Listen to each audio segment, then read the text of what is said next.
Hello viewers, welcome to one India Telugu. నేను Lingareddy. IPL 2025 చరమాంకానికి చేరుకుంది. మరికొన్ని గంటల్లో అహ్మదాబాద్ వేదికగా Royal Challengers Bengaluru, Punjab Kings final పోర్లో తలపడబోతున్నాయి.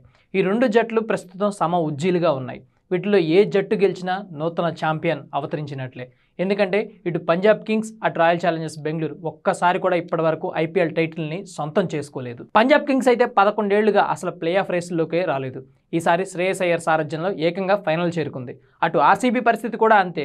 గత 17 ఏళ్లుగా టైటిల్ కోసం చకోర పక్షిలా ఎదురు చూస్తూనే ఉంది. ఐపీఎల్లో ఇప్పటివరకు ఆర్సీబీ, పంజాబ్ కింగ్స్ జట్టు 36 సార్లు ముఖాముఖి తలపడ్డాయి. సరిసమానంగా చెరో 18 మ్యాచ్లు విజయం సాధించాయి. ఈ ఫైనల్ సమరంలో సమఉజ్జీలుగా ఉన్న ఆర్సీబీ, పంజాబ్ కింగ్స్ ఈసారి తుది పోరులో తలపడుతున్నాయి. ఉత్కంఠగా సాగే ఈ పోర్లో క్రీడాభిమానులకు కన్నుల పండుగ అని చెప్పుకోవచ్చు. క్వాలిఫైర్ 1లో ఆర్సీబీ పంజాబ్ కింగ్స్ను ఓడించడం బెంగళూరుకు సానుకూలమైన అంశం. టైటిల్ను ఎగరేసుకొని పోయేలా బలంగా కనిపించిన ముంబై ఇండియన్స్ క్వాలిఫైర్ 2లో ఓడించడంతో పంజాబ్ కింగ్స్లో ఆత్మవిశ్వాసం పెరిగింది. దీంతో ఆ రెండు జట్లలో ఎవరు విజేతగా నిలుస్తారో అని ఇరు జట్ల అభిమానులు ఉత్కంఠగా ఎదురుచూస్తున్నారు. నిజానికి ఫైనల్ మ్యాచ్ కోల్కతాలో జరగాల్సి ఉంది. కానీ అక్కడ భారీ వర్షాలకు ముప్పు ఉన్న కారణంగా అహ్మదాబాద్కు మార్చారు. ఆదివారం ముంబై ఇండియన్స్, పంజాబ్ కింగ్స్ మధ్య జరిగిన క్వాలిఫైర్ 2 మ్యాచ్ కూడా అహ్మదాబాద్ వేదికగానే నిర్వహించారు. కానీ వర్షం వల్ల 2 గంటల ఆలస్యంగా మ్యాచ్ ప్రారంభమైంది. ఫైనల్ మ్యాచ్ జరిగే సమయంలో తేలికపాటి వర్షం కురిసే అవకాశం ఉన్నట్లు వాతావరణ శాఖ నివేదికలు చెబుతున్నాయి. క్వాలిఫైర్ 1, క్వాలిఫైర్ 2 ఎలిమినేటర్ మ్యాచ్లకు రిజర్వ్ డే లేదు. కానీ ఫైనల్ మాత్రం బీసీసీఐ రిజర్వ్ డే ఏర్పాటు చేసింది. అంటే జూన్ 3న వర్షం పడి మ్యాచ్ సాగకపోతే 4వ తేదీన ఫైనల్ మ్యాచ్ నిర్వహిస్తారు. అయితే ఇక్కడ ఒక విషయం చాలా కీలకంగా మారింది. భారత క్రికెట్ జట్టు మాజీ captain, run mission Virat Kohli గత నెలలో టెస్ట్ క్రికెట్కు రిటైర్మెంట్ ప్రకటించిన విషయం మనందరికీ తెలిసిందే. అయితే ఆయన ఆ నిర్ణయం తీసుకోవడంతో అందరూ ఆశ్చర్యపోయారు.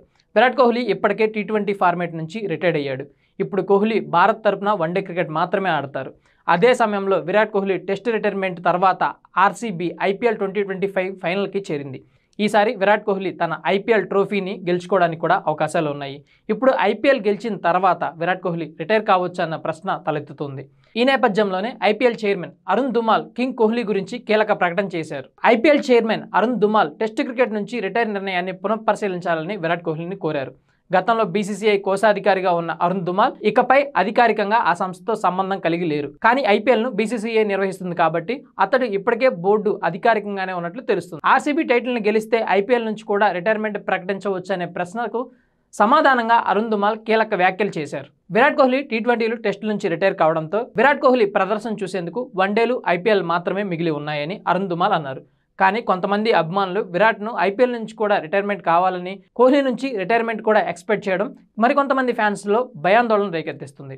రాయల్ ఛాలెంజర్స్ బెంగళూరు మొదటిసారి ఐపీఎల్ ఫైనల్ టైటిల్ని గెలుచుకునేందుకు కేవలం ఒకే ఒక అడుగు దూరంలో ఉందని చెప్పుకోవచ్చు. విరాట్ కోహ్లీ ఐపీఎల్కు వీడ్కోలు పలుకుతాడని తాను అనుకోవడం లేదన్నారు. తాను విరాట్ కోహ్లీ నుంచి ఇది ఆశించడం లేదని కూడా చెప్పారు. మంగళవారం ఆర్సీబీ ఐపీఎల్లో గెలిస్తే విరాట్ కోహ్లీ తన టెస్ట్ రిటైర్మెంట్ నిర్ణయాన్ని వెనక్కి తీసుకోవాలని అరుణ్ దుమాల్ కోరారు. విరాట్ క్రికెట్కు గొప్ప రాయబారని కొనియాడారు. టెన్నిస్కు జకోవిచ్ లేదా రోజర్ ఫెదరర్ ఉన్నట్లే క్రికెట్కు విరాట్ కోహ్లీ అని తాను చెబుతున్నానన్నారు. కాబట్టి విరాట్ కోహ్లీ ఐపీఎల్ ఆడడం కొనసాగించాలని తాను కోరుకుంటున్నట్లు వెల్లడించారు. టెస్ట్ క్రికెట్ నుంచి రిటైర్ కావాలనే తన నిర్ణయాన్ని పునఃపరిశీలించాలని తాను విరాట్ కోహ్లీని కోరుతున్నానని అన్నారు. Subscribe to One India and never miss an update.